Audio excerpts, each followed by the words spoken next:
I'm Director of Marketing and Communication at FedEx, and I've been doing a lot of research on social media, because it's probably the biggest opportunity and the biggest challenge that the companies have is how to deal with social media. And I've found good things, bad things, companies that have policies, companies that don't have policies, companies that want to control everything, even blogs. I mean, it doesn't even make any sense to control a blog. So as you go out and you talk to entrepreneurs and people from different companies, how do you see that culture changing within the corporation so that they will be ready to embrace social media and even to be open to the comments that will be placed, pro or con, their products or their companies? It's really important for companies to recognize is that there will be a conversation about your company, there will be a conversation about your products, and that no matter what you do, you cannot control that conversation. The idea of broadcast marketing is very quickly dying. You can't put out a bad product and cover it with a large advertising budget anymore because consumers have the ability to find out. And they get very angry and they post angry comments on the internet if you do something bad.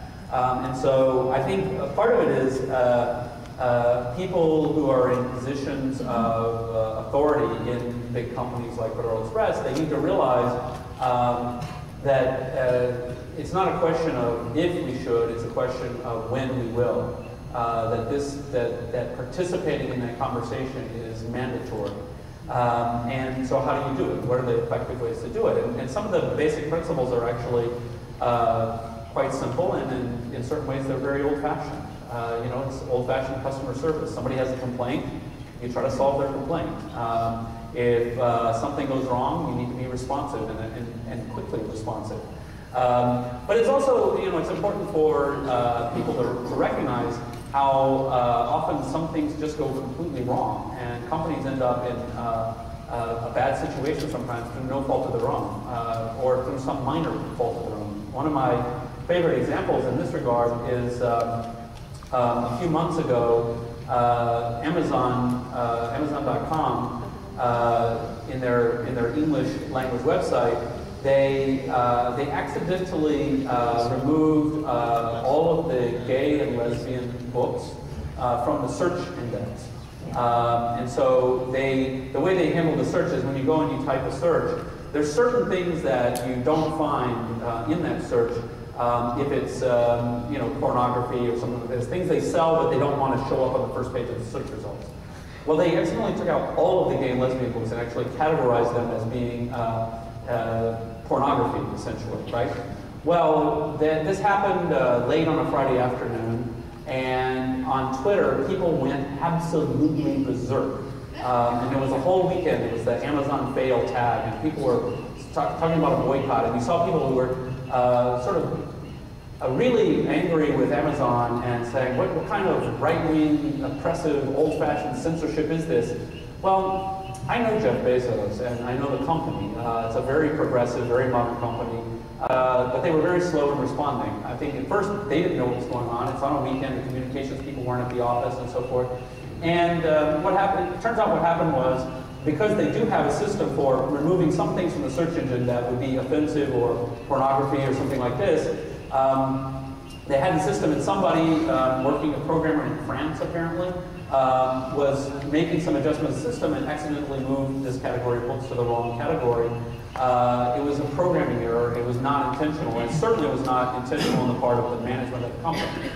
And so what happened there, Amazon very quickly put out an apology and says, this is what happened. We didn't mean to do this. And I think most people got better. There was a very famous blogger actually wrote a post saying, I feel really bad about this because I was one of the people this weekend who was really, really mad at talking about boycotting Amazon, and now I realize we were like a mob over the weekend. We really weren't fair to the company. We didn't give them time to respond, things like this. And in the end, what's really important is that the companies are there responding in an open, public way and communicating with the public so that these kinds of things don't spiral out of control. But you can't control the message anymore. You can only participate in it, and that's a really important point. Y a quien había hablado de las universidades, yo creo que lo que sucede por ahí es que en realidad todo lo tradicional está sufriendo un cambio y hay gente que no quiere dejar el lugar del poder del conocimiento, como sucede en las universidades. O sea, nosotros como parte de una universidad nos damos cuenta que es un ámbito bastante difícil de cambiar y retrógrado para el cambio. Sin embargo, los que estamos en las universidades debemos producir el cambio. Pero si uno ve, las universidades vienen dando clases hace siglos iguales con el mismo modo. Y aquí va la pregunta que te quería hacer. Primero, quiero decirte que el optimismo es un rasgo de un emprendedor. Así que tu optimismo seguramente es otro de los rasgos que te ha llevado a hacer lo que has hecho. Como persona que tiene tantos créditos académicos, o sea, que has participado de ámbitos de formación importantes, con prestigio, ¿qué opinas que va a pasar en el mundo académico, en el mundo de las universidades, dado esto, conocimiento compartido, apertura, democratización? ¿Cuál es tu visión con respecto a ese punto? Yeah, so one of the things that I do is I look at current trends, and what I see these days is I don't see any diminishing of formal education, but what I do see is an explosion of informal education.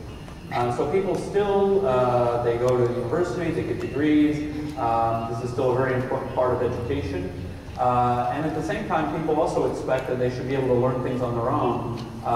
Before university, after university, really lifelong learning has become a lot easier and a lot more common. In terms of these questions about openness and control of information, I think that anyone who thinks that the role of the university is to retain power by controlling access to information, that's really contrary to the true spirit of the university, and it always has been contrary. Of course, it goes on a bit. Of course, any institution can have these kinds of problems.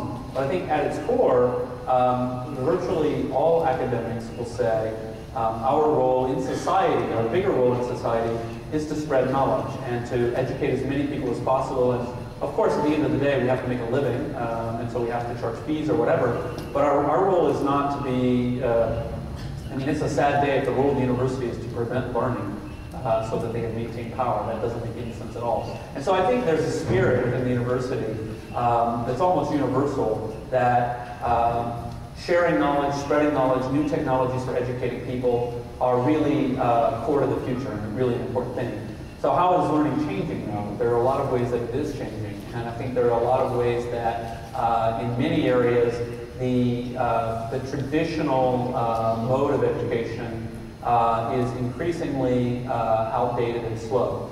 And so, you know, you have things like, you know, the most boring professor in the world reading from papers, and the students are in the audience sleeping or skipping class or what have you. This is a kind of a waste of everybody's time and effort, right? Instead, you know, we can understand that, gee, there are all kinds of possibilities for digital learning materials, so videos made by the best professors, the most entertaining professors, the ability for interactive learning tools. So for example, if I want to learn Spanish, as I do, it would not occur to me to even think about going and taking a university class in Spanish. That would be really not the most efficient way to do it. Instead, what I want to do is I listen to tapes, I do online or computer activities, and I also have a Spanish teacher, right, for that one-on-one interaction. That core part of learning, particularly at higher education, the interaction with an expert, that very human interaction, is really important and really core. And to the extent that universities are making that possible and empowering that, that's still extremely relevant. Even while you know, the boring professor in front of 400 students lecturing is no longer relevant.